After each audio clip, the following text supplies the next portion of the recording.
Nous célébrons ce dimanche la solennité du corps et du sang du Christ. Nous venons célébrer et adorer Jésus dans le sacrement où il se donne en nourriture par amour. La présence réelle du Christ, corps et sang, dans l'Eucharistie, sous les espèces du pain et du vin consacrés, fait partie de notre foi.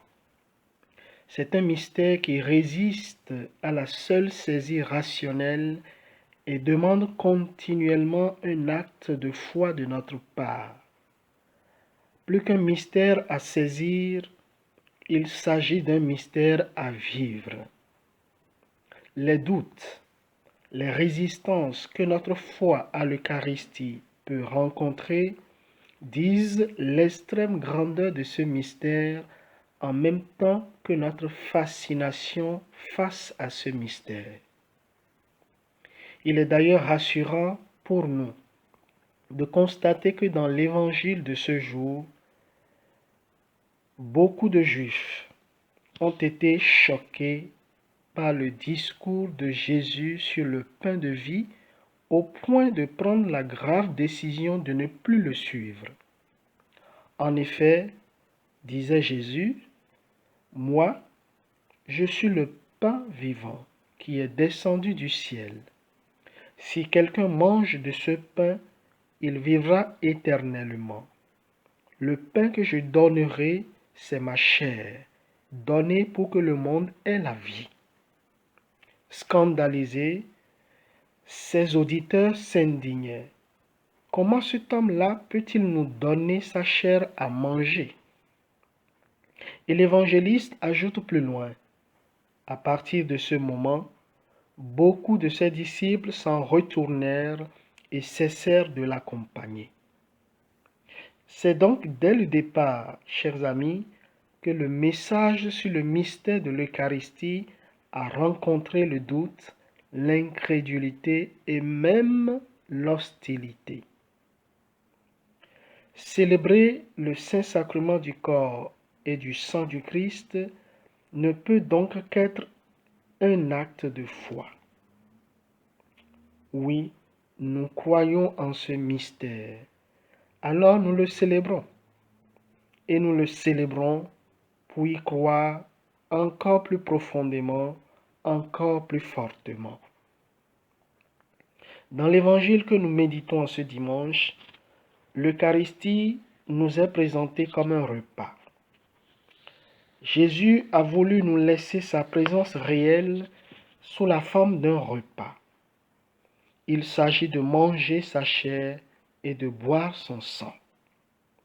Je ne crois pas qu'il s'agisse d'un choix anodin et accidentel. Se nourrir est un besoin fondamental. Dans la pyramide des besoins du psychologue américain Maslow, manger et boire sont deux besoins de base de l'homme, deux besoins primaires et vitaux qui passent bien avant le besoin de sécurité, le besoin d'appartenance, le besoin d'estime de soi et le besoin d'accomplissement de soi. Nous nous nourrissons pour fournir l'énergie qui permet à notre corps de demeurer en vie et de fonctionner normalement. Manger et boire, c'est une question de vie. Nous le savons tous.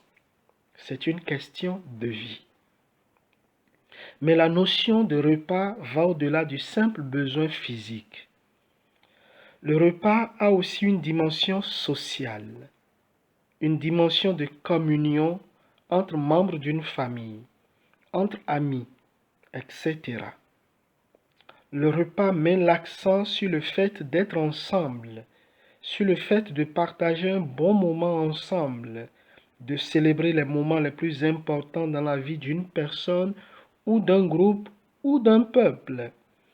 Le repas resserre le cercle familial et amical et plus généralement renforce les liens sociaux. La notion de repas met donc en lumière deux aspects de l'Eucharistie.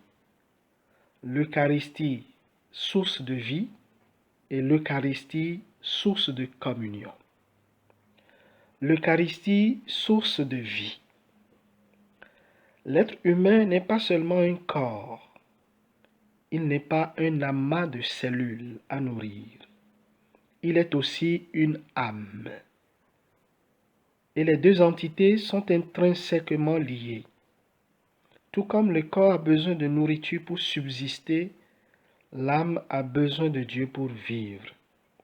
L'Eucharistie nous offre ce don sous les espèces du pain et du vin.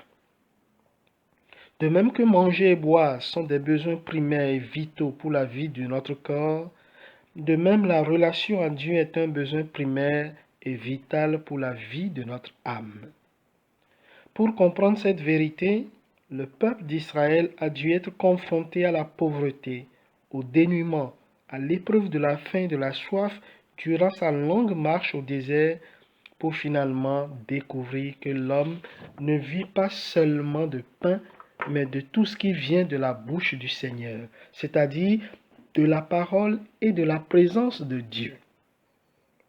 Le Christ, lui, l'affirme clairement. Si vous ne mangez pas la chair du Fils de l'homme, et si vous ne buvez pas son sang, vous n'avez pas la vie en vous. Il s'agit bien évidemment de la vie de Dieu qui nous est communiquée dans la relation à Dieu que l'Eucharistie, bien vécue, vient nourrir, renforcer et intensifier. L'Eucharistie, source de communion. Qui dit relation à Dieu, dit proximité, contact, union à Dieu. La relation filiale née entre Dieu et nous le jour de notre baptême se trouve continuellement nourrie et fortifiée chaque fois que nous participons à l'Eucharistie avec le cœur préparé. Évidemment, il s'agit de relations, et une relation ne se renforce pas de façon magique en un claquement de doigts. Il faut de l'assiduité, il faut de la persévérance, il faut de la régularité. Il faut surtout de bonnes dispositions intérieures, un cœur bien préparé pour accueillir Dieu. Ce n'est certainement pas sans raison que la tradition spirituelle de l'Église a toujours lié le sacrement de l'Eucharistie et celui du pardon que nous appelons communément la confession. Notre communion à Dieu sera d'autant plus intense que notre cœur sera souvent libéré de nos résistances à l'amour, libéré de nos péchés. Et plus notre union à Dieu sera forte et vraie, plus nous éprouverons le besoin d'être en communion avec ceux qui partagent le même repas et la même foi que nous, avec ceux qui nous entourent, avec ceux que nous rencontrons, avec les autres. Plus nous serons en communion les uns avec les autres, plus nous réaliserons dans l'Esprit Saint le corps du Christ, c'est-à-dire l'Église dont nous sommes devenus membres par notre baptême. Et ce faisant, nous donnons vie et réalité à ce principe que les diététiciens nous répètent quand nous allons prendre des conseils pour une bonne alimentation auprès d'eux.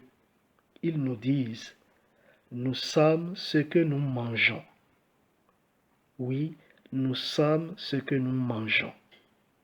Seigneur Jésus, toi qui te livres en nourriture pour que nous ayons en nous ta propre vie, donne-nous dans la force de l'Esprit Saint de devenir chaque jour un peu plus ce que nous recevons. Amen.